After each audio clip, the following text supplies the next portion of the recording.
ठीक है बेटा, अभी हम क्लास को स्टार्ट कर रहे हैं। तो गुड इवनिंग ऑल। जैसे कि सभी बच्चों को पता है कि हम 9th क्लास में मैथ्स विषय को पढ़ रहे हैं और इसमें हमने आपका सेकंड चैप्टर स्टार्ट किया हुआ है, पॉलिनोमल। ठीक है, पॉलिनोमल बहुपद। तो इस चैप्टर को पढ़ने के लिए जितने भी बेसिक कंसेप्ट की जरूरत होती है उनको हम क्लास में कवर कर रहे हैं। और आज की क्लास में भी हम एक बेसिक कंसेप्ट को कवर करेंगे, लेकिन उससे पहले बेटा आपको ये ध्यान रखना है कि आपका जो कैमरा है और माइक है दोनों आपको बंद कर लेना है। ठीक है, उसके बाद आपके कोई भी सवाल होते हैं, कोई भी डाउट होते हैं तो वो आप मैसेज करके पूछ सकते हैं। मैसेज कैसे करेंगे? 3 बिंदु पर क्लिक करना है और पहला ही ऑप्शन आपको मैसेज का आ जाएगा। उसके बाद कुछ क्वेश्चन आपसे पोल सेक्शन में पूछे जाते हैं, तो सभी बच्चे आंसर करेंगे बेटा। पोल सेक्शन में जितने भी क्वेश्चन आपको पूछे जाते हैं कि सभी बच्चों को उसके आंसर करना कंपलसरी है ना? तो सभी बच्चे आंसर करेंगे। उसके बाद कैसे करना है बेटा? पोल सेक्शन में आंसर की 3 बिंदु पर वापस से क्लिक करेंगे और लास्ट ऑप्शन आ जाएगा बेटा आपका एक्टिविटी का। तो एक्टिविटी पर जैसे ही क्लिक करेंगे तो पोल आ जाएगा और पोल पर जैसे ही क्लिक करते हैं तो ये सारे ऑप्शन आ जाते हैं। तो जो भी ऑप्शन सही होगा उस पर टिक कर देना है और यहाँ पर वोट कर देना। ठीक है, तो इस तरीके से आपके जो आंसर है वो हमारे पास आ जाएगा। तो इन बातों का ध्यान रखना है क्लास में। उसके बाद जो भी लास्ट क्लास में हमने पढ़ा था एक बार उसको जल्दी से हम रिवाइज कर रहे हैं। तो लास्ट क्लास में हम पढ़ रहे थे एक चर वाले रैखिक समीकरण। ठीक है, एक चर वाले रैखिक समीकरण, यही टॉपिक आपने पढ़ा था लास्ट क्लास में। ठीक है, तो सबसे पहले आपको समझना पड़ेगा कि एक चर वाला रैखिक समीकरण होता क्या है। तो इसके लिए हमने पढ़ा है कि पहले तो बहुपद हमने पढ़ा था। ठीक है, बहुपद हमने पढ़ा था और बहुपद में मैंने आपको बताया था कि इसमें जो चर होता है, इसमें जो चर होता है और चर की जो भी घात होगी, चर की जो भी घात होगी वो क्या होगी बेटा? पूर्ण संख्या होगी। चर की घात होगी यहाँ पर पूर्ण संख्या। ठीक है, चर की घात क्या होगी? पूर्ण संख्या होगी। तो ऐसे जो भी व्यंजक हमारे पास होते हैं उनको बहुपद बोला जाता है, जिसमें घात क्या आएगी बेटा? पूर्ण संख्या आएगी। अगर किसी बच्चे को कुछ भी समझ में ना आए, कि अगर कोई भी डाउट लगे तो आप पूछ लेना, अनम्यूट करके आप पूछ सकते हैं। ठीक है, तो इस तरीके से ये पूर्ण संख्या हमारे पास होती है कि 0 से लेकर एनसोन ये इन्फिनिटी तक चली जाती है। तो अभी मैंने एक एग्जांपल लिखा, जैसे 4x की घात 2 माइनस के 5। तो यहां पर अगर हम घात की बात करते हैं तो चर की घात देखते हैं आपकी, चर की घात कितनी? तो चर की घात यहाँ पर बेटा 2। तो इसकी अधिकतम घात ही 2 है ना? इसकी अधिकतम घात कितनी है बेटा? 2। और यहाँ पर ध्यान रखेंगे कि ये जो घात आ रही है बेटा 2, ये जो 2 है ये कहां से लिया गया है? पूर्ण संख्या में से लिया गया है। पूर्ण संख्या में से लिया गया है। तो ये अगर एक पूर्ण संख्या है तो इसको बहुपद बोला जाएगा। ये क्या होता है बेटा? बहुपद होता है। तो बहुपद में ध्यान रखना है कि क्या होगा, हमेशा जो भी घात होगी वो पूर्ण संख्या होगी। ठीक है, लेकिन अगर मैं लिख देता हूं कि 7x की घात 3 और 2x प्लस के 5, तो यहां पर सबसे पहले चेक करना है कि ये बहुपद है या नहीं। तो उसके लिए आपने चेक किया यहाँ पर कि घात 3 आ रहा है, यहाँ पर घात 1 आ रहा है, तो ये एक बहुपद है। अब बहुपद तो आपने देख लिया कि ये बहुपद है।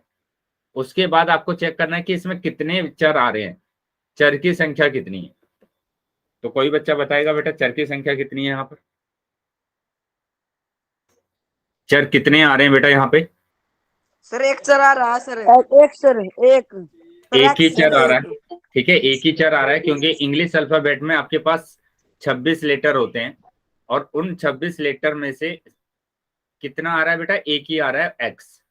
तो यहाँ पर सिर्फ एक ही चर है आपके पास, वो भी एक्स है। तो अगर एक चर होगा तो इसी को बोला जाता है एक चर वाला बहुपद। एक चर वाला बहुपद। ठीक है, तो ये एक चर वाला बहुपद हमने देख लिया। अब यहाँ पर हम बात कर रहे हैं किसकी? एक चर वाले रैखिक समीकरण की। तो एक चर वाले रैखिक समीकरण के लिए सबसे पहले तो आपको चेक करना पड़ेगा कि उसमें एक ही चर हो, है ना? जैसे मैंने लिखा x प्लस के 7 और बराबर के 8। ठीक है, बराबर 8। तो यहां पर देखेंगे एक ही चर आ रहा है हमारे पास और इसकी अधिकतम घात आ रहा है बेटा 1। तो एक चर और एक घात आ रहा है तो ये रैखिक है और एक चर वाला है। समीकरण की जब हम बात करते हैं तो समीकरण में बेटा ध्यान रखना है कि समीकरण में इंग्लिश में समीकरण को क्या बोला जाता है, इक्वेशन बोला जाता है।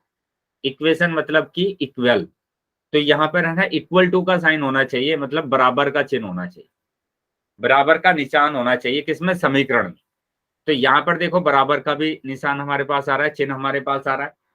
तो इसको क्या बोला जाता है, इसको बोला जाता है एक चर वाला रैखिक समीकरण। एक चर वाला रैखिक समीकरण।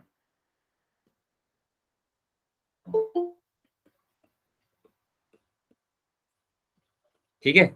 उसी तरीके से अगर मैं यहाँ पर लिख देता हूं, यहाँ पर मैंने लिखा 5 + के 3x, तो क्या ये एक चर वाला रैखिक समीकरण होगा?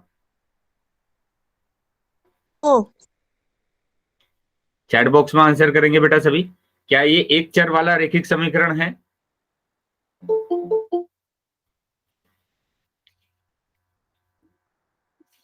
बेटा सभी बच्चों के आंसर आना चाहिए ताकि पता चले कि आप क्लास में एक्टिव है ना, तभी पता चलता है कि जब आप आंसर करते हैं। वेरी गुड, 2-3 बच्चों ने आंसर कर दिया, बाकी बच्चे भी आंसर करेंगे। नो सर, आपने दोबारा नहीं, पूछना सर। ठीक है। ये नहीं है, क्यों नहीं है? क्योंकि समीकरण के लिए सबसे पहले तो आपको चेक कर लेना है कि उसमें बराबर का चिन्ह आना चाहिए, और बराबर का चिन्ह यहाँ पर नहीं आ रहा। 5 + 3x = सर 8x आएगा सर जब होगा सर ये समीकरण। यस, तो यहाँ पर ध्यान देंगे कि यहाँ पर ये एक चर तो है ना, और इसकी घात 1 भी आ रहा है, लेकिन ये है बेटा एक चर वाला रैखिक बहुपद। एक चर वाला रैखिक बहुपद, ये बहुपद है बेटा, ये समीकरण नहीं है। क्लियर है बेटा सभी बच्चों को? ये यस सर। जिसमें बराबर का चिन्ह नहीं आएगा वो होगा बहुपद, लेकिन जिसमें बराबर का चिन्ह आ जाएगा वो होता है समीकरण। चलिए तो अभी बताएंगे, मैंने लिखा y² - के 2y + के 5 = 3, है ना। और फिर मैंने लिखा यहाँ पर y - के 4y - के 8 = 4y। बताइए इन दोनों में रैखिक समीकरण कौन सा है? क्या ये रैखिक समीकरण है? Yes sir. पहले वाले को देखेंगे, क्या पहले वाला एक रैखिक समीकरण होगा? Yes sir. बेटा अभी भी यस आ रहा है। दीपांशु ध्यान से देखिए बेटा। No sir. No sir. Sir ऊपर वाला समीकरण नहीं है। हाँ, रैखिक समीकरण नहीं नीचे है, वाला है ना समीकरण सर। तो समीकरण तो है लेकिन रैखिक समीकरण नहीं है ना। तो इसी तरीके से आपको है ना जल्दीबाजी में आंसर नहीं देना है। काफी बच्चे ऐसे ही करते हैं कि जल्दीबाजी में उत्तर उनका गलत हो जाता है। तो यहाँ पर ध्यान देंगे कि यहाँ पर एक तो चर आ रहा है, चर तो एक ही आ रहा है, लेकिन घात बेटा 2 आ रही है। यहाँ पर घात 2 आ रही है, और अगर घात 2 आ रही है तो ये रैखिक नहीं है, ये रैखिक नहीं होगा फिर। क्लियर है सभी बच्चों को? आ गया अभी समझ में? Yes sir. लेकिन दूसरा बताएंगे अब, क्या दूसरा एक रैखिक समीकरण है? Yes sir. बाकी बच्चे भी बताएंगे बेटा क्या ये एक रैखिक समीकरण होगा? आंसर कर सकते हैं चैट बॉक्स में सभी। यस, कुछ बच्चों का यस आ रहा है। चलिए बाकी बच्चे भी आंसर करेंगे। बेटा अभी हम दूसरे वाले क्वेश्चन की बात कर रहे हैं, तो दूसरे में हमारे पास क्या होगा, ये एक रैखिक समीकरण होगा। क्यों होगा? क्योंकि यहाँ पर एक ही चर आ रहा है, चर तो एक ही आ रहा है, ठीक है, और घात भी यहाँ पर एक ही है। देखो यहाँ पर भी घात 1 है, यहाँ पर भी 1 है, और यहाँ पर भी 1 है, तो घात भी बेटा कितना आ रहा है, 1 आ रहा है। तो ये होगा एक रैखिक समीकरण। क्लियर है बेटा सबको? Yes sir. चलिए तो अब मैं क्वेश्चन आपसे पूछने वाला हूं, तो अगर अभी भी किसी भी बच्चे का कोई भी डाउट है तो डाउट पूछ लेंगे बेटा। अगर रैखिक समीकरण से रिलेटेड कोई भी अगर डाउट है आपका, एक चर वाले रैखिक समीकरण के टॉपिक में अगर कोई भी डाउट है तो बेटा डाउट पूछ लेंगे। क्या डाउट है किसी को कुछ? कोई नो डाउट? सर। चलिए कोई डाउट नहीं है तो मैं अभी आपसे क्वेश्चन पूछने वाला हूं, तो सभी बच्चे ध्यान से आंसर करेंगे। यस तो ये रहा बेटा क्वेश्चन। सर स्क्रीन नहीं दिखाई दे रही है। बेटा रीजॉइन कर लेंगे क्लास जल्दी।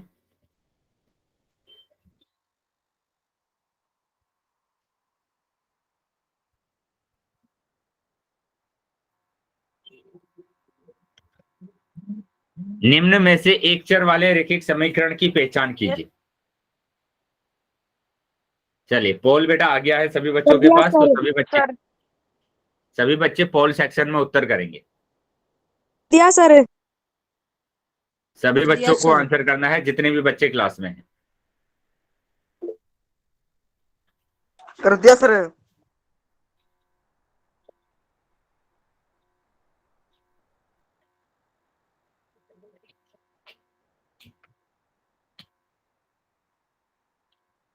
बाकी सभी बच्चे भी आंसर कर देंगे बेटा। अभी भी काफी बच्चे रह गए हैं जिन्होंने आंसर नहीं किया।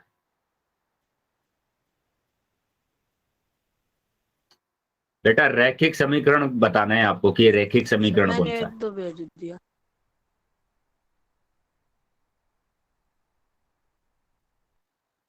5 सेकंड के बाद मैं पोल को बंद कर रहा हूं, तो जो बच्चे रह गए हैं वो जल्दी से आंसर कर देंगे।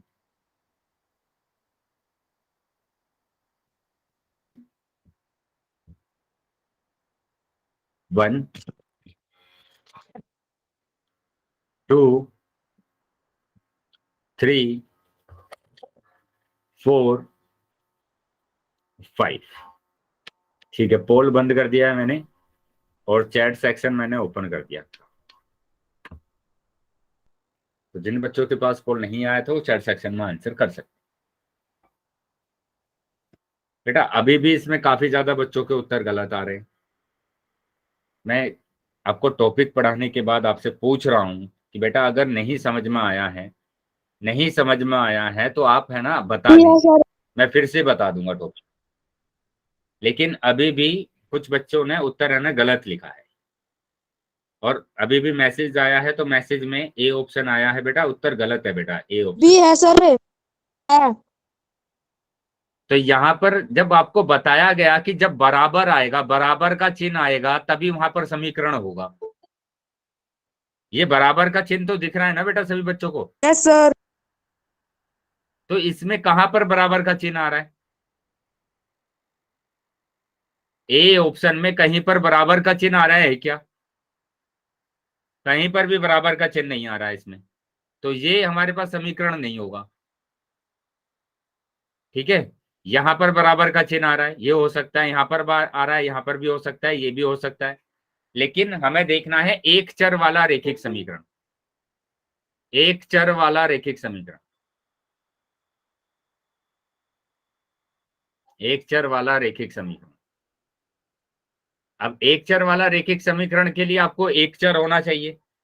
ठीक है, तो अब अगर हम बी ऑप्शन की बात करेंगे तो बी ऑप्शन में एक ही चर आ रहा है, यहां पर एक ही चर आ रहा है यहां पर, और आगे देखेंगे कि इसकी अधिकतम घात भी एक होना चाहिए, तो इसकी अधिकतम घात भी बेटा एक ही आ रहा है यहां पर, तो बी ऑप्शन हमारा सही होगा। मेरा बी ऑप्शन था सर, देख लो सर। ठीक है, बी ऑप्शन हमारा सही होगा कि बी ऑप्शन में एक ही चर आ रहा है और घात भी एक है और बराबर का चिन्ह भी आ रहा है, तो ये एक रैखिक समीकरण होगा, एक चर वाला रैखिक समीकरण। अगर हम सी ऑप्शन की बात करते हैं तो ये सर तभी घात है। ये y दिया हुआ है बेटा, एक चर ये दिया हुआ है, एक चर ये दिया हुआ है, दो चर दिए हुए हैं यहाँ पर, और यहाँ पर घात भी दो दी हुई है, तो ये तो होगा ही नहीं। घात भी दो दी हुई है और दो चर आ रहे हैं, तो एक चर वाला रैखिक समीकरण नहीं होगा।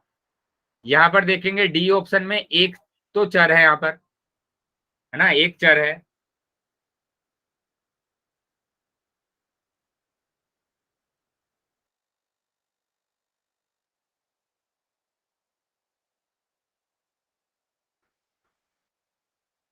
ठीक है। तो यहाँ पर क्या आ रहा है बेटा, एक ही चर आ रहा है और घात भी यहाँ पर कितने आ रहे हैं, दो आ रही है घात, तो ये भी हमारे पास क्या होगा, एक चर वाला रैखिक समीकरण नहीं होगा। ठीक है, तो जिन बच्चों ने, ज्यादातर बच्चों ने ए ऑप्शन लगाया है बेटा, ध्यान देंगे इस बात को कि यहाँ सिंपल आपको ये बोला गया कि अगर बराबर का चिन्ह होगा तो उसको एक चर वाला रैखिक समीकरण बोला जाता है। आप ये आंसर लगा रहे हैं 5x+3, इसमें कहां पर आपको बराबर का चिन्ह दिख रहा है? ठीक है, इस बात का ध्यान रखेंगे सभी बच्चे। अगर घात देखना नहीं आता है तो वापस से मैं घात देखना बता देता हूं आपको कि घात कैसा देखा जाता है। घात हम देखते हैं कि यहाँ पर कोई भी हमारे पास समीकरण दिया हुआ है या बहुपद दिया हुआ है, तो सबसे पहले आप क्या करेंगे, सबसे पहले आप देखेंगे चर यहाँ पर क्या क्या आ रहा है। एक्स आ रहा है बेटा चर। घात की बात करेंगे तो यहाँ पर ऊपर वाला जो होता है उसको घात बोला जाता है। तो यहाँ पर घात 2 आ रहा है, घात 2 आ रहा है, तो ये एक रैखिक समीकरण नहीं होगा। ठीक है, रैखिक समीकरण के लिए क्या होना चाहिए, घात 1 आना चाहिए। रैखिक समीकरण के लिए घात हमेशा क्या आना चाहिए, 1 आना चाहिए। जैसे मैंने यहाँ पर लिखा 3x+3, तो यहाँ पर देखेंगे यहाँ पर जो चर दिया हुआ है, चर दिया हुआ है उसकी घात 1 है, उसकी घात 1 है यहाँ पर। ठीक है, तो ये रैखिक समीकरण नहीं है। लेकिन अगर मैं लिख देता हूं 3x+5 = 3, तो ये एक रैखिक समीकरण होगा। क्यों, क्योंकि यहाँ पर जो चर दिया हुआ है वो 1 ही दिया हुआ है और उसकी घात भी 1 है, और यहाँ पर बराबर का चिन्ह भी आ रहा है, यहाँ पर बराबर का भी चिन्ह आ रहा है। ठीक है, तो इसको बोला जाता है रैखिक समीकरण। अभी समझ में आ गया बेटा सभी बच्चों को? यस अगर अभी भी किसी भी बच्चे का कोई डाउट है तो पूछ लेंगे। No doubt sir. No sir. Sir doubt आता नहीं है आपका और क्वेश्चन आपके ज्यादातर गलत होते हैं, तो इस बात का ध्यान रखेंगे बेटा। मेरा अगर ठीक छोटा था। सा भी डाउट हो तो आप पूछ लीजिए, है ना, अनम्यूट करके आप पूछ सकते हैं। चलिए मैं अगला क्वेश्चन आपसे पूछ रहा हूँ, अगर डाउट है तो अभी भी बता देंगे बेटा। अगला क्वेश्चन मैं नो पूछ सर। रहा हूँ आपसे, तो सभी बच्चे ध्यान से, जल्दीबाजी नहीं करना है बिल्कुल भी, ध्यान से सभी बच्चों को आंसर करना है। ठीक है,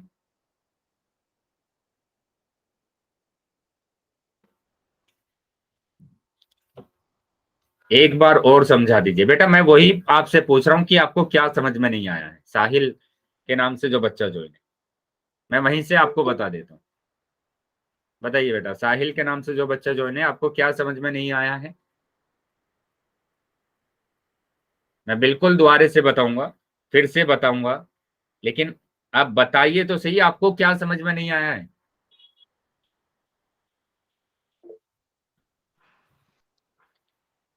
शुरू से समझा दो सर। बेटा मैं शुरू से समझा दूंगा आपको, आप बताइए तो सही, आपको क्या समझ में नहीं आया है, या अभी आपने क्लास को ज्वाइन किया है? सर अभी किया। तो एक चर वाला रैखिक समीकरण की बात कर रहे हैं, एक चर वाला रैखिक समीकरण, एक चर वाला रैखिक समीकरण। तो बस यहाँ पर इतना ध्यान देना है कि समीकरण का क्या मतलब होगा, कि जब भी आपके पास बराबर का चिन्ह आएगा तो उसी को समीकरण बोला जाता है। अब रैखिक का मतलब क्या होगा, कि उसमें जो घात होगी वो अधिकतम 1 होगी बस। ठीक है, अब एक चर वाले की क्या बात है, कि यहाँ पर चर है ना, चरों की जो संख्या होगी वो 1 ही होगी, उसको बोला जाता है एक चर वाला रैखिक समीकरण। तो ये 3 बातें आपको ध्यान रखनी है। जैसे मैंने एग्जाम्पल यहाँ पर लिख दिया, 4x-3 = 5। ठीक है, अब आपको बताना है क्या ये एक रैखिक समीकरण है, तो उसके लिए आपको देखना पड़ेगा, यहाँ पर एक ही चर आ रहा है, चर की जो संख्या आ रही है वो 1 आ रही है। चर की संख्या बेटा कितनी आ रही है, 1 आ रही है। ठीक है, और यहाँ पर घात अगर हम देखेंगे तो घात भी 1 है। तो जिसके ऊपर कोई घात नहीं दी जाती उसकी घात 1 होती है, जिसके ऊपर कोई घात नहीं होती उसके ऊपर 1 घात होती है। तो यहाँ पर घात भी 1 आ रही है और चर की संख्या भी 1 है, और यहाँ पर चिन्ह भी आ रहा है। चिन्ह कौन सा बेटा, माइनस, बराबर का, है ना, बराबर का चिन्ह भी आ रहा है। तो ये तीनों बातें हमारे पास आ गई, तो इसी को बोला जाता है रैखिक समीकरण, एक चर वाला रैखिक समीकरण। बताइए क्या समझ में आया? Yes sir. Yes sir. Yes sir. एक चर वाला रैखिक समीकरण। बेटा दीपांशु ध्यान रखेंगे, ध्यान से, है ना, क्लास में है आप इस टाइम। Yes sir. तो मैं क्वेश्चन अभी आपसे पूछ रहा हूँ, सभी बच्चे आंसर करेंगे। सर पूछ लो सर। तो ये रहा बेटा क्वेश्चन। ठीक है, यहाँ पर देख लेंगे क्वेश्चन को और ध्यान से उसका आंसर आपको करना है पोल सेक्शन। चैट सेक्शन बंद कर दिया है, तो चैट सेक्शन में कोई आंसर नहीं कर पाएगा, तो सभी बच्चे अपना आंसर करेंगे, सर पोल पोल भेज सेक्शन में सर। आंसर करेंगे। ठीक है बेटा, 1 मिनट वेट करेंगे, ध्यान से पहले क्वेश्चन को देखेंगे सभी, है ना, जल्दीबाजी किसी को नहीं करना है, क्योंकि काफी बच्चे है ना उत्तर गलत कर देते हैं। सर इसका तो पता इसलिए सर दीपक सर ने भी समझाया था सर ये क्वेश्चन।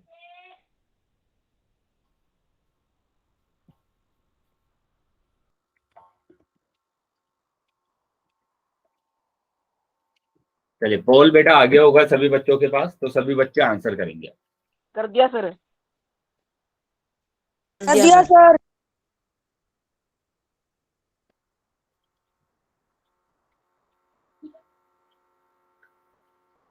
कर दिया सर आंसर।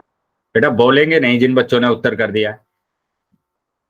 बेटा एक चर वाले बहुरेखिक समीकरण की बात कर रहे हैं हम। चरों की संख्या गिननी तो आती है ना आपको कि कितने चर है, कितने चर दिए हुए हैं समीकरण में।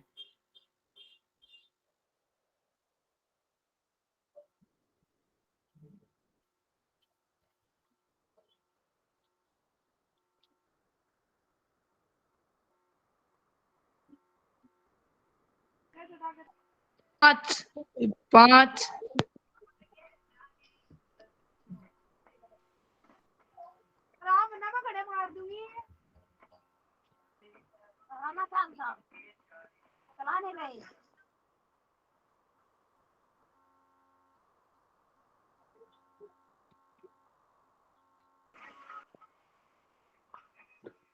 बेटा इसमें काफी बच्चों के उत्तर है ना गलत आ रहे हैं। ऐसा लग रहा है कि काफी बच्चों को है ना समझ में नहीं आया ये चीजें, है ना। बहुत सारे बच्चों ने उत्तर है ना यहाँ पर गलत लगाया। पाँच मैं वापस से समझा रहा हूँ इस क्वेश्चन को, इस टॉपिक को मैं वापस से समझा रहा हूँ। ठीक है, वापस से आप टॉपिक को ध्यान से समझ लेंगे और फिर उसके बाद आप आंसर करेंगे। ठीक है, उसके बाद आप आंसर करेंगे। क्या बेटा ये आपको गिनने आते हैं कि चरों की संख्या कितनी है? यहां पर मैंने लिखा x प्लस के y प्लस के z और इक्वल टू 3। यहां पर चर कितने दिए हुए हैं आपको? यहां पर आपके पास चर कितने दिए हुए हैं? गिनकर बताएंगे बेटा चर कितने दिए हुए हैं आपको यहाँ पे? तीन दे सर। तीन सर। तो बेटा ये गिनना आता है ना सभी बच्चों को कि यहाँ पर 3 चर दिए हुए हैं, तो ये तो एक चर वाला रेखिक समीकरण नहीं होगा ना। क्या ये एक चर वाला रेखिक समीकरण होगा? No sir. सर। तो एक चर वाले के लिए समीकरण में एक ही चर होना चाहिए, एक ही चर होना चाहिए। जैसे x प्लस 3 की बात कर रहे हैं बराबर 4, तो यहाँ पर हम बात कर रहे हैं कि यहाँ पर एक ही चर है, एक से ज्यादा चर तो नहीं है ना यहाँ पे समीकरण में। No sir. तो यहाँ पर एक ही चर दिया हुआ है, बराबर का भी चिन्ह दिया हुआ है यहाँ पर। ठीक है, और घात की बात करेंगे, मैंने अभी आपको बताया कि जिसमें कोई घात नहीं दी जाती वहां पर एक घात होती है, एक घात होती है। तो यहाँ पर चर की संख्या भी एक है, घात की संख्या भी एक है, और यहाँ पर बराबर का भी चिन्ह दिया हुआ है। तो तीनों चीजें हमारे पास है, तो इसी को बोला जाता है रेखिक समीकरण, एक घात वाला रेखिक समीकरण। और मेरा बी था। बेटा आंसर गलत था आपका, जिन बच्चों का बी आंसर था। सर डी है सर। सर का आंसर एक डी मिनट है। रुकेंगे सभी बच्चे, वापस से करेंगे सभी आंसर। ठीक है, अभी पहले इस टॉपिक को ध्यान से समझ लेंगे। बेटा इतनी बात तो आपको समझ में आ रही है ना कि यहाँ पर x plus y plus z दिया हुआ है, तो 3 चर दिए हुए हैं, तो ये तो होगा ही नहीं बिल्कुल भी। जिसमें एक से ज्यादा चर आ जाएंगे वो एक चर वाला रेखिक समीकरण कैसे होगा?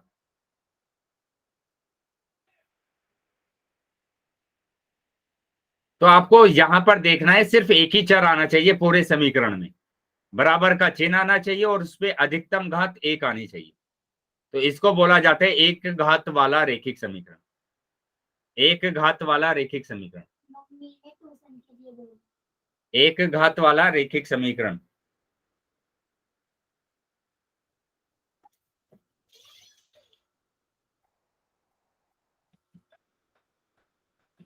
ठीक है, ये है बेटा एक घात वाला रेखिक समीकरण। अगर मैं ऐसे लिख देता हूं x plus 3 equal to y, बताइए क्या ये एक घात वाला रेखिक समीकरण है? नो।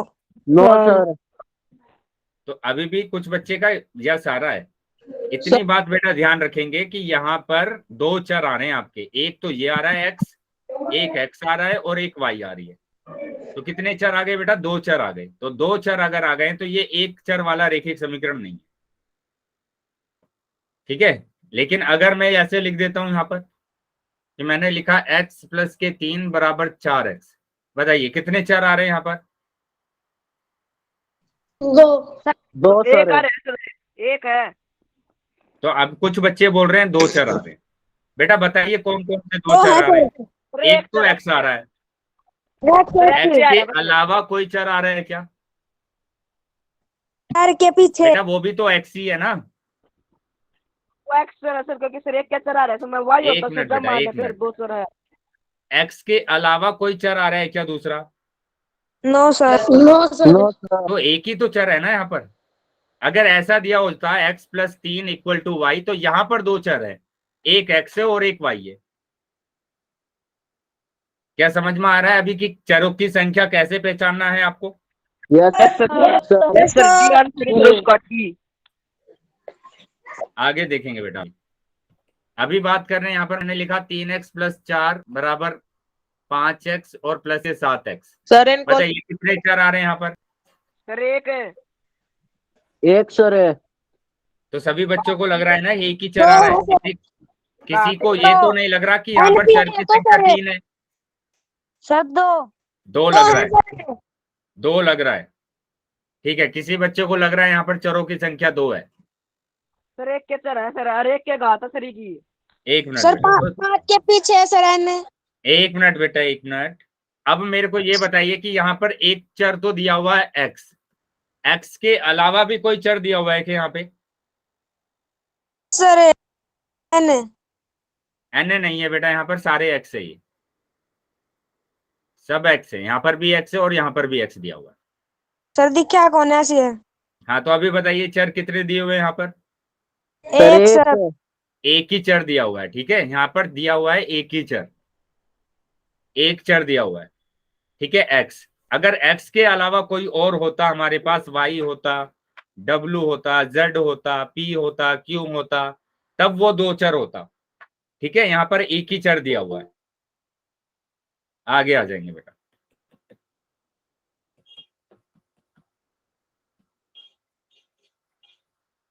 बताइए कितने चर दिए हुए हैं यहाँ पर? सर दो सर, यो सर नहीं है सर, समीकरण दो है सर। दो दो चर सर है दिए हुए हैं, एक तो वाई दिया हुआ है और एक दिया हुआ है पी। तो यहाँ पर दो चर दिए हुए हैं, दो चर। अगर दो चर है तो ये एक रेखिक समीकरण नहीं होगा, एक चर वाला रेखिक समीकरण नहीं होगा। ठीक है, अब बात कर रहे हैं, यहाँ पर मैंने लिखा 5x² + 2x और +1 = 0। बताइए यहां पर, बताइए कितने चर दिए हुए हैं आपको? सर एक सर है एक ही चर दिया हुआ है, वो भी x।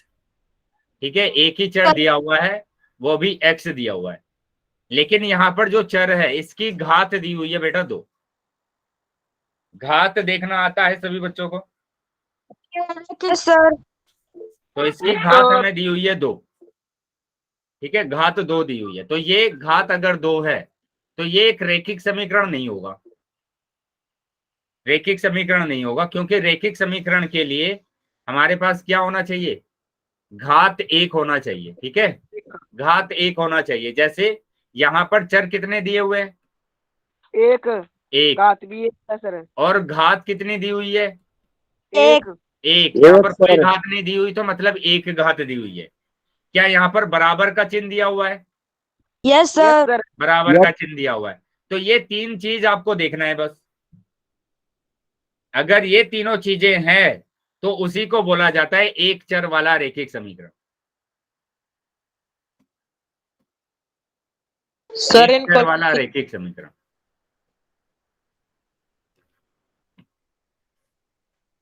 अभी समझ में आया है सभी को? Yes sir. बेटा अभी भी अगर डाउट है या कुछ समझ में नहीं आया है तो बता दीजिए। सर क्वेश्चन पूछ लो सर, अब की बार सर है सर, स्क्रीनशॉट देख लियो बेटा बाद में। क्वेश्चन में अगर मैं पूछता हूँ तो अभी तो समझ में आता है सभी बच्चों के, लेकिन क्वेश्चन गलत हो जाता है। ये सर झूठ बोला सर, रात दे सर है, सबके गलत पाते हैं का देखी। चलिए आगे, मैं अभी क्वेश्चन पूछ रहा हूँ, सभी बच्चे आंसर करेंगे। इसका आंसर करेंगे बेटा वापस से। सर पोल भेज दो। ठीक है, पोल मैं अभी भेज रहा हूँ सभी बच्चों के पास, सभी बच्चे आंसर करेंगे। चलिए मैं वापस से क्वेश्चन को कराऊंगा, वापस से टॉपिक पढ़ाऊंगा, अगर सभी बच्चों के आंसर ठीक से नहीं आते हैं तो ध्यान से एक एक ऑप्शन को चेक करना है और फिर आंसर देना है।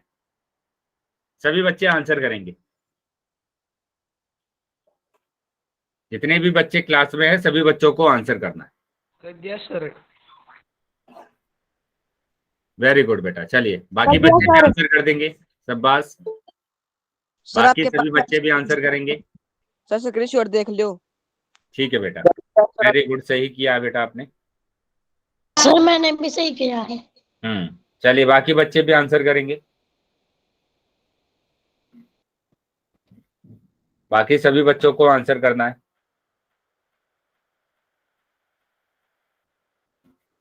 ठीक है, मैं 5 सेकंड के बाद पोल को बंद कर रहा हूं, तो अभी भी जो बच्चे रह गए हैं वो जल्दी से आंसर कर देंगे। 1 2 3 4 5। ठीक है, पोल बंद कर दिया है मैंने और चैट सेक्शन आपका ओपन कर दिया। तो अब यहाँ पर ध्यान देंगे बेटा, अभी भी 2 बच्चों का ये ऑप्शन आया है, सी ऑप्शन।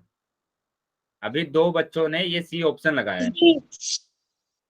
तो बेटा ठीक है सी सर। ऑप्शन में आप देख पा रहे हैं यहाँ पर चर तो एक ही दिया हुआ है, x की घात 2 प्लस x और बराबर 8।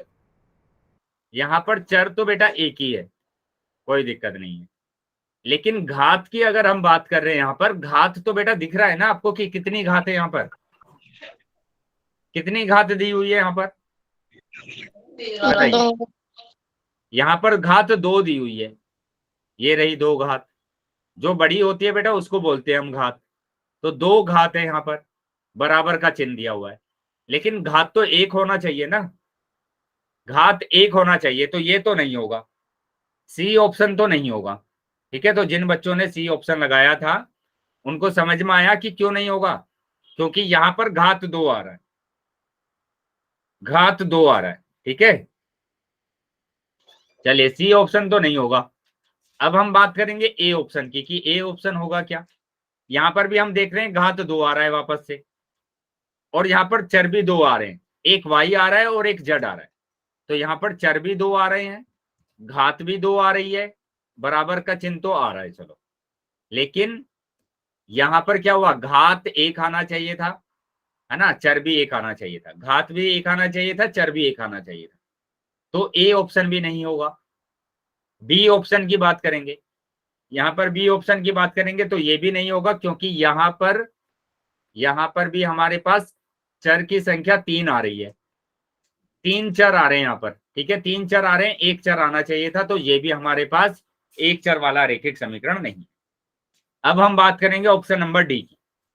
तो डी में हमने देखा चर की संख्या बेटा एक ही है ना, एक ही चर आ रहा है x, एक से ज्यादा चर नहीं आ रहे, और बराबर का भी चिन्ह आ रहा है, और यहाँ पर घात भी 1 आ रही है, यहाँ पर घात भी 1 आ रही है। तो यही होता है हमारे पास क्या, एक चर वाला रैखिक समीकरण। बताइए क्या समझ में आया आप सभी बच्चों को ये? Yes sir. Yes sir. Yes yes sir. चलिए तो आगे आ जाते हैं बेटा। तो यहाँ पर जो आंसर आ रहा है हमारा वो डी ऑप्शन आ रहा है। ठीक है, x + 5 = 3x। तो ये हमारे पास क्या होगा, एक चर वाला रैखिक समीकरण हो। बेटा ये जो टॉपिक मैं आपको स्टार्टिंग में कराता हूं ना, तो आप साथ के साथ उसको है ना नोट भी करते जाएंगे समझ समझ के। ठीक है, अगर आप ऐसे ही देखते चले जाएंगे तो बेटा थोड़ा प्रॉब्लम हो जाता है फिर चीजों को याद करने में। आप समझेंगे भी और नोट भी करेंगे तो अच्छे से याद हो जाता है फिर। तो इसलिए सभी बच्चे अपनी नोटबुक और पेन लेकर जरूर बैठेंगे साथ में। तो 1 घंटे की क्लास आप ले रहे हैं तो आप प्रॉपर तरीके से क्लास को अटेंड कीजिए। बेटा एक ही बार अगर टाइप कर देंगे तो ठीक रहेगा ना। चलिए आगे आ जाएंगे बेटा, और आज के टॉपिक पर आ जाएंगे। और आज का टॉपिक है समीकरण का हल ना, समीकरण का हल पक्षांतरण विधि द्वारा। तो इसका हल हम देखेंगे किसके द्वारा, पक्षांतरण विधि द्वारा। तो समीकरण हमने देखा था, ठीक है, उसका हमें क्या निकालना है, हल निकालना है। तो होता क्या है समीकरण का हल, उसको समझेंगे पहले। देखो समीकरण का हल का क्या मतलब है, सॉल्यूशन ऑफ एन इक्वेशन। इसका मतलब क्या है, किसी समीकरण के हल का मतलब क्या है, समीकरण में उपस्थित चर का मान निकालना। तो जो भी समीकरण में उपस्थित चर होगा उसका मान आपको निकालना पड़ेगा। जैसे x प्लस 7 बराबर 10, तो बताइए क्या ये एक चर वाला रेखिक समीकरण है? Yes Yes, sir sir. एक इक्वल का निशान है। है ना, तो ये एक चर वाला रेखिक समीकरण है क्योंकि यहाँ पर चर की संख्या 1 है, घात भी 1 आ रही है और यहाँ पर इक्वल टू का भी चिन्ह है ना, तो ये एक चर वाला रेखिक समीकरण है। अब मुझे क्या करना है, इसमें जो उपस्थित चर है, बताइए इस समीकरण में कौन सा चर दिया हुआ है आपको? क्या दिया हुआ है चर? सर एक्स दिया हुआ है। तो अब आपको एक्स का मान निकालना है, एक्स का मान निकालना है आपको, यहां से एक्स का मान निकालना है। सर 7 को 10 वाली साइड में लेके जाएंगे और फिर माइनस का निशान हो जाएगा 7 का, फिर घट के सर एक्स का मान 3 आ जाएगा।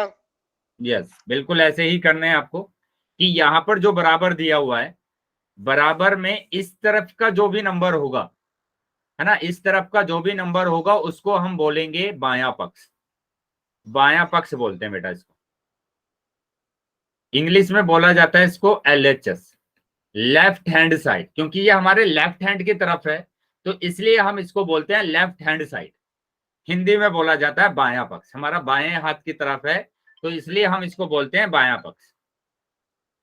क्या समझ में आया बेटा सभी बच्चों को ये? Yes sir. आगे आ जाएंगे बेटा। अभी दूसरी तरफ का जो नंबर होगा उसको बोला जाएगा दायां पक्ष, राइट हैंड साइड, क्योंकि ये हमारे दाएं हाथ की तरफ है, राइट हैंड की साइड है, तो इसलिए हम इसको बोलते हैं RHS, RHS, right hand side. क्या समझ में आ गया बेटा ये चीजें आपको सभी को? Yes sir. अब ये ध्यान रखेंगे कि जब भी हम बाएं पक्ष से दाएं पक्ष में जाएंगे, है ना, बाएं पक्ष से कहां पर जाना है, बाएं से दाएं जाना है, तो चिन्ह को चेंज करेंगे। अगर प्लस दिया है तो माइनस होगा, माइनस दिया है तो प्लस होगा, गुणा दिया है तो भाग हो जाएगा, भाग हो जाएगा, और भाग दिया है तो गुणा हो जाएगा। क्लियर है बेटा? यस सर आपने पहले समझा रखा था, मुझे ऐसा लग रहा है सर। चलिए देख लेंगे बेटा फिर से वापस से एक बार, है ना। तो अब क्या करना है आपको यहाँ पर, अब आप क्या करेंगे कि आप 7 को, है ना, 7 को आप लेकर जाएंगे दाएं पक्ष में। जब हमें चर, जिस भी चर का मान निकालना होता है उस चर को हम एक ही साइड में रखेंगे, है ना, या तो आप बाएं पक्ष में रखिए या फिर दाएं पक्ष में। ये बाएं पक्ष में दिया हुआ है तो मैंने बाएं पक्ष में रखा है इसको, चर को, और बाकी सारे नंबर को आप लेकर जाएंगे दाएं पक्ष में, बाकी सभी नंबर को आप लेकर जाएंगे दाएं पक्ष में। तो यहां पर आपको दिया हुआ है 10 और यहां पर आपको प्लस का 7 दिया हुआ है, तो प्लस का 7 दाएं पक्ष पर आकर हो जाएगा माइनस का 7। प्लस को चेंज कर दिया मैंने माइनस में, ठीक है, प्लस को चेंज कर देना है माइनस में, चिन्ह को बदल देना है। अब यहां पर बस आपको घटाना है कि 10 में से 7 जाएगा तो 3 बचेगा। बताइए क्या समझ में आया सभी बच्चों को ये? यस सर, आगे सर पोल में क्वेश्चन पूछ लो। चलिए अगर समझ में आया बेटा तो कुछ एग्जांपल और मैं आपको दे रहा हूं, सभी बच्चे आंसर जरूर करेंगे इसका। मैंने यहाँ पर लिखा x माइनस के 3 प्लस के 7 बराबर 9, है ना। अब फिर से आपको यहाँ पर उपस्थित चर का मान निकालना है और यहाँ पर उपस्थित चर क्या है बेटा, x है, तो x को आप बाएं पक्ष में ही रखेंगे, बताया था मैंने, और बाकी सारे नंबर्स को आप लेकर जाएंगे दाएं पक्ष में।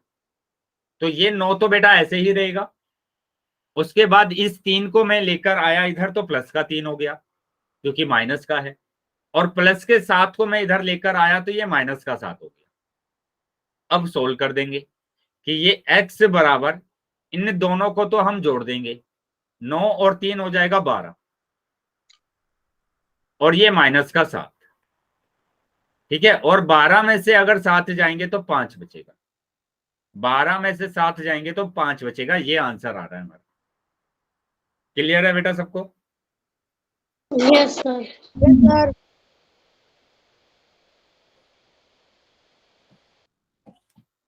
चलिए तो अगर क्लियर है बेटा तो आगे आ जाते हैं। तो इस तरीके से आपको, है ना, मान निकालना है। तो समीकरण का हल समीकरण को संतुष्ट करता है। अब संतुष्ट करने का क्या मतलब है, जैसे मैंने अभी यहाँ पर एक एग्जांपल आपको कराया था कि x प्लस के 7 बराबर के 10, ठीक है। तो यहाँ पर आपने x का मान निकाला और x का मान क्या है बेटा, x को हमने बाएं पक्ष में रखा, 7 को मैंने दाएं पक्ष में लेकर गया, तो इसका चिन्ह बदल जाएगा, ये यहाँ पर माइनस हो जाएगा, माइनस का 7, और x बराबर 3 आ गया, x बराबर 3 आ गया, x का मान आ गया बेटा 3। अब यहां पर बोला गया कि समीकरण का हल समीकरण को संतुष्ट करता है।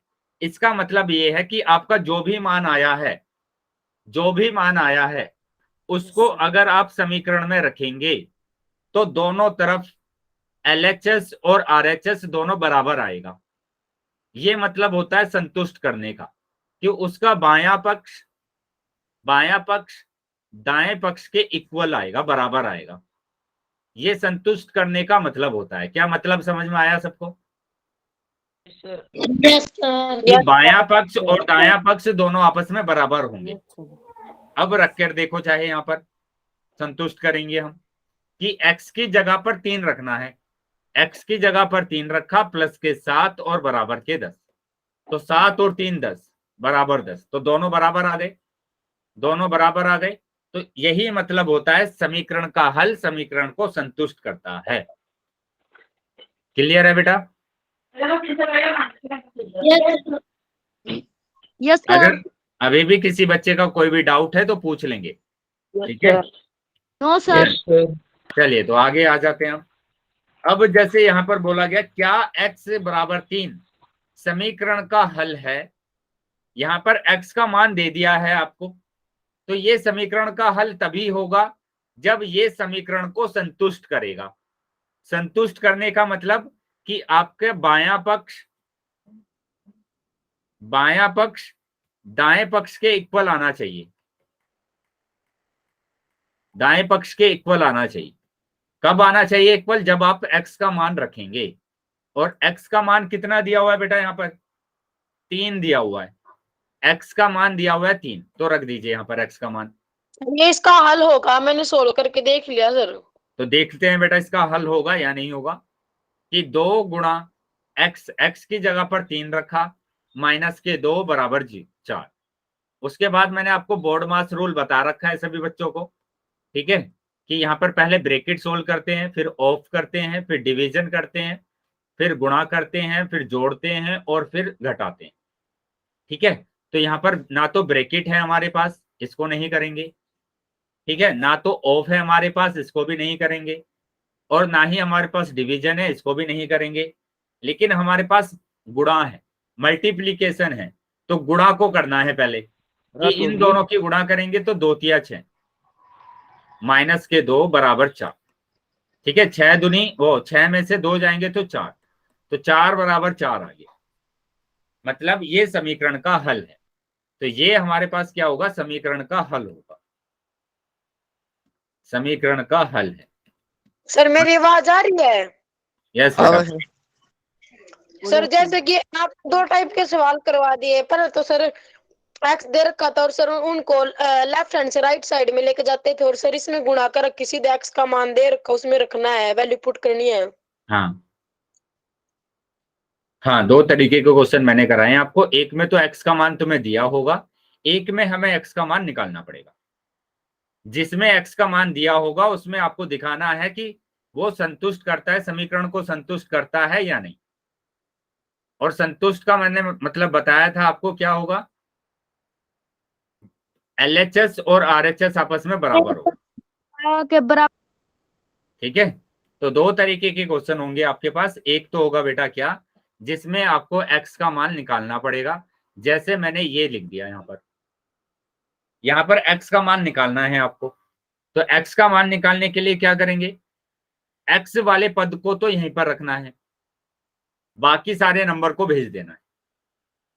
तो ये 7, और ये अगर दाएं पक्ष में जाएगा तो प्लस का हो जाएगा माइनस, तो माइनस के 5, ठीक है। तो ये आ जाएगा बेटा 2x बराबर के 2।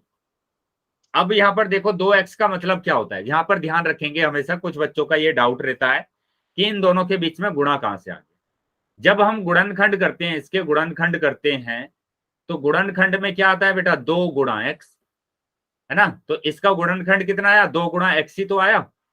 तो यहां पर 2x का मतलब है 2 गुणा एक्स। तो कभी भी आपके पास आ जाए 7x आ जाए, तो 7x का मतलब है 7 गुणा एक्स। आपके पास 9x आ जाए, तो 9x का मतलब है 9 गुणा एक्स। क्लियर है बेटा सबको? Yes sir. Yes sir. बराबर 2। अब मैंने आपको बताया था कि जब भी आपके पास प्लस Yes, होगा sir. तो वो तो चेंज हो जाएगा माइनस में, माइनस चेंज हो जाएगा बेटा प्लस में, और भाग चेंज हो जाएगा गुणा में, और गुणा चेंज हो जाएगा भाग। तो अब यहां पर आपको दिया हुआ है गुणा, तो जब मैं इस 2 को लेकर जाऊंगा दाएं पक्ष में, तो ये हो जाएगा बेटा भाग। हमें डिवाइड करना पड़ेगा। बताइए क्या समझ में आया सभी बच्चों को ये? हाँ जी सर, आ गया। तो 2 से अगर 2 को भाग कर देते हैं तो हमारा आंसर आ जाता है 1।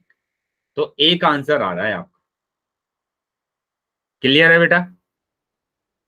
Yes sir. चलिए तो आगे आ जाते हैं आप। अब जैसे यहां पर बोला गया है, इसका मान निकालिए, दिए गए समीकरण का हल ज्ञात कीजिए। तो जल्दी से सभी बच्चे नोटबुक में सोल्व कर लेंगे अपने, और इसका आंसर बताएंगे कि क्या आ रहा है। चैट बॉक्स में आंसर बताएंगे बेटा सभी। सर इसका आंसर आ गया बेटा 4। सभी बच्चे चैट बॉक्स में आंसर करेंगे ना, नोटबुक में सोल्व करने के बाद सभी बच्चे आंसर करेंगे बेटा चैट बॉक्स में। चलिए बाकी बच्चे भी आंसर कर देंगे। वेरी गुड, शाबाश, बिल्कुल सही बताया था आपने, 4 ही आंसर आ रहा है इसका।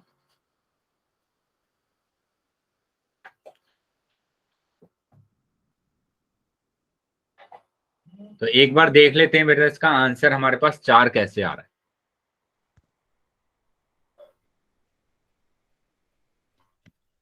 तो सबसे पहले तो आपको चर जो दिया हुआ है उसको ऐसे ही रखना है, और बाकी नंबर को आपको भेज देना है दाएं पक्ष में। तो ये तो 5 दिया हुआ है, ये माइनस का 3 इधर आएगा तो प्लस का हो जाएगा बेटा 3, और यहां पर 5 और 3 को अगर हम जोड़ेंगे तो 8 आ जाएगा।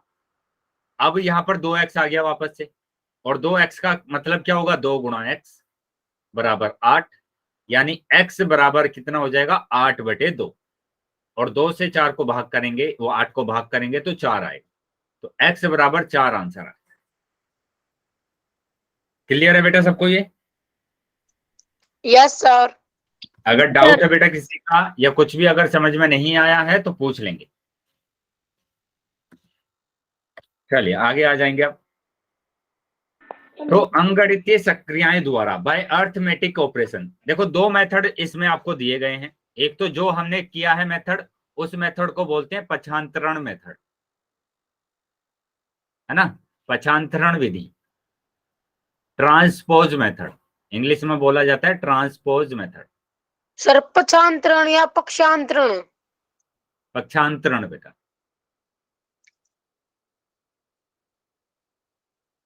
पक्षांतरण, ठीक है। अब यहाँ पर 2 मेथड क्या हो गए, एक तो पक्षांतरण विधि हमने देखा, जिसमें हम क्या करते हैं, संख्याओं को हम दाएं पक्ष में लेकर जाते हैं या फिर बाएं पक्ष में लेकर आते हैं। लेकिन अंगगणितीय सक्रियाएं द्वारा हम कैसे करते हैं, जैसे मेरे को यहाँ पर 2x को रखना है ना बस। अब जो भी एक्स्ट्रा आपके पास आ रहा है, जैसे -3 आ रहा है, तो -3 को हटाने के लिए मेरे को +3 जोड़ना पड़ेगा, है ना। +3 को जोड़ना पड़ेगा जब भी तो -3 हटेगा, यस या नो? अगर यहां से -3 को हटाना है तो +3 करना पड़ेगा, और वो मैं दोनों तरफ करूंगा, है ना, दाएं पक्ष में भी करना है और बाएं पक्ष में भी करना है। तो हमें बाएं पक्ष से हटाना है, क्योंकि यहाँ पर बाएं पक्ष में हमारे पास चर दिया हुआ है, और चर को हमें खाली करना है एकदम, उसके आसपास कुछ नहीं होना चाहिए। तो -3 को हटा दिया पहले मैंने, हट गया ये, तो ये आ जाएगा 2x बराबर 8, ठीक है। अब यहाँ पर देखो गुणा में दिया हुआ है ना, गुणा में देखो माइनस दिया था तो प्लस से हमने किया, अब गुणा दिया हुआ है तो हमें भाग करना पड़ेगा, और दोनों तरफ भाग करेंगे। तो ये आ जाएगा 2 से 2 कैंसिल हो जाएगा, और 2 चौक 8, यानी x बराबर 4 आ गया। बताइए क्या समझ में आया? अंकगणितीय सक्रियाएं द्वारा ऐसे हम क्वेश्चन को सोल्व करते हैं। Yes sir. सर पहले वाला फॉर्मूला अच्छा लगा और इजी भी लगा सर। हाँ बेटा, उसी से आपको करना है, ये पक्षांतरण विधि द्वारा हमें करना है, ट्रांसपोजिशन मेथड। ठीक है, ट्रांसपोजिशन मेथड। तो यहाँ पर क्या किया था हमने, 3 को हम दाएं पक्ष में लेकर आए थे, तो 5 + 3 हो गया 8। फिर ये गुणा में था, इसको डिवाइड में हम लेकर गए, तो ये बेटा आ गया 4। यहाँ पर देखो ये बदला भी गया है, कैसे कि माइनस को प्लस में बदलते हैं, प्लस को माइनस में, गुणा को भाग में, भाग को गुणा। इस बात का भी ध्यान रखना है बेटा। ठीक है, चलिए अगर समझ में आ गया बेटा सभी बच्चों को, तो मैं एक क्वेश्चन आपसे पूछ रहा हूं, सभी बच्चे आंसर करेंगे। अच्छा, मैं पहले समझा देता हूं इस टाइप के क्वेश्चन को। जैसे आपके पास ये आ जाए क्वेश्चन, अब इसको आपको यहाँ पर क्या करना है, सोल्व करना है, हल करना है। तो हल करने का सर एक्स मतलब, वाली वैल्यू को एक्स वाली वैल्यू के पास लेके जाएंगे पहले। यस बेटा, तो यहाँ पर आपको यही काम करना है कि जो चर दिया हुआ है उनको टिक कर लेंगे ऐसे, और उन चर को एक साथ लेकर आएंगे, है ना। तो यहाँ पर ये बाएं पक्ष में दिया हुआ है ना, तो मैं इसको बाएं पक्ष में लेकर आऊंगा। ये 3x दिया हुआ है, प्लस का 3x दिया हुआ है, और जब ये बाएं पक्ष में जाएगा तो चिन्ह चेंज करेंगे, प्लस का क्या हो जाएगा, माइनस हो जाएगा, प्लस का बेटा हो जाएगा माइनस, तो ये माइनस का 3x हो गया। अब -8 को लेकर जाएंगे दाएं पक्ष में, तो ये दिया हुआ है 5, और जब -8 को लेकर जाएंगे दाएं पक्ष में तो -8 हो जाएगा बेटा प्लस का 8। अब हम सोल्व करेंगे इसको, 5x में से 3x जाएगा तो 2x बचेगा, और यहाँ पर 8 और 5 13 हो जाएगा। अब यहाँ पर फिर से आपको दिया हुआ है 2x, मल्टीप्लाई में दिया हुआ है, गुणा में दिया हुआ है, तो वो चला जाएगा भाग में। बताइए क्या समझ में आया सभी बच्चों को ये? सर ये पता Yes, नहीं sir. कौन है फालतू को मैसेज टाइप कर रहा है सर, अभी भी कर रहा है। बेटा हर्ष मैसेज टाइप नहीं करेंगे, ठीक है। Yes sir. चलिए ध्यान रखेंगे इसका। हाँ,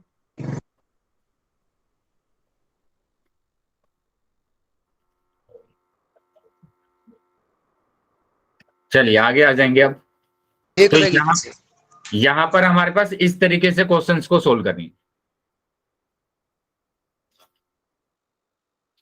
मैं अभी क्वेश्चन आपसे पूछ रहा हूँ, सभी बच्चे आंसर करेंगे बेटा पोल सेक्शन में, अगर सभी बच्चों को ये समझ में आया है। ठीक है, तो ये रहा बेटा क्वेश्चन, सिंपल सा क्वेश्चन है, तो सभी बच्चे आंसर करेंगे अपना। सर पोल भेज दो जल्दी से। हाँ बेटा, पोल अभी आ जाएगा आपके पास, इतने क्वेश्चन को सोल्व कर लेंगे ध्यान से, क्योंकि जल्दीबाजी अगर करते हैं तो क्वेश्चन आपका गलत हो जाता है, तो इसलिए आराम से आपको क्वेश्चन को सोल्व करना है और फिर आंसर। हो गया सर। वेरी गुड बेटा, बिल्कुल सही है, बाकी बच्चे भी आंसर कर देंगे। सिंपल, यहाँ पर आपको y का मान निकालना है। y का मान निकालने के लिए आप y को यहीं पर रखेंगे, 2 को दाएं पक्ष में भेज देंगे। हो गया सर। चलिए बाकी बच्चे भी आंसर करेंगे। बेटा इसमें कुछ अलग नहीं करना है आपको, ये y + 2 = 6 दिया हुआ है ना, बस 2 को आपको दाएं पक्ष में लेकर जाना है। सर वही पक्षांतरण विधि का है सवाल ये। हो जाएगी। बाकी बच्चे आंसर करेंगे बेटा। सर। वेरी गुड, चलिए बाकी बच्चे भी आंसर कर देंगे। अभी भी काफी बच्चे रह गए हैं, अभी भी काफी बच्चे रह गए हैं जिनके आंसर नहीं आए हैं, तो वो भी आंसर कर दें। 5 सेकंड के बाद मैं पोल को बंद कर रहा हूं, तो जो बच्चे रह गए हैं वो जल्दी से आंसर कर देंगे।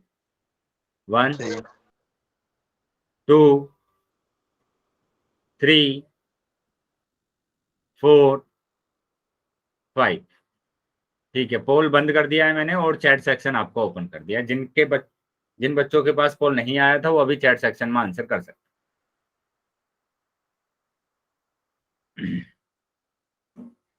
ठीक है बेटा, लेकिन अभी भी है ना, इसमें काफी बच्चों के उत्तर गलत आए।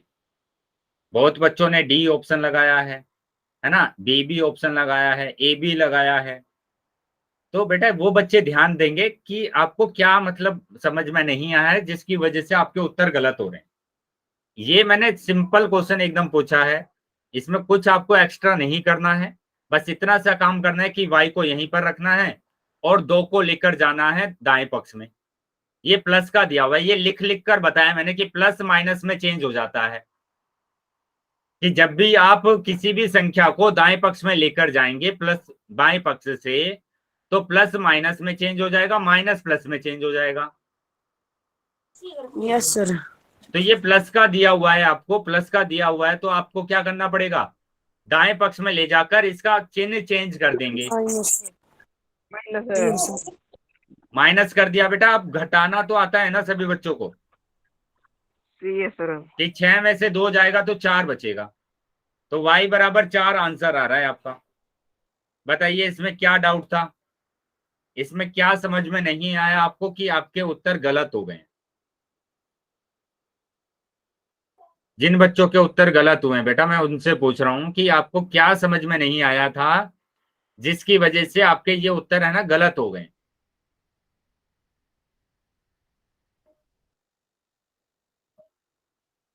मैं इसी बात को बोलता हूं बेटा कि जब मैं पूछता हूं आपको समझ में आ गया है क्या, टॉपिक आपको समझ में आ गया है क्या, अगर डाउट रहे बेटा तभी आप क्लियर कर दो उसको, तब आपके कोई डाउट नहीं आते हैं, तब सब बोलते हैं कि सब समझ में आ गया है।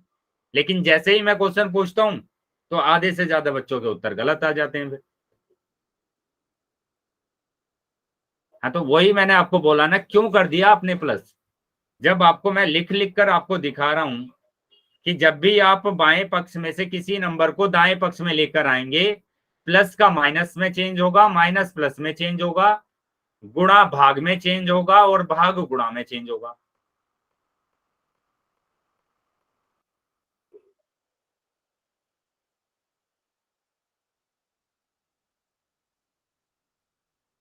अभी समझ में आ गया है सभी बच्चों को ये?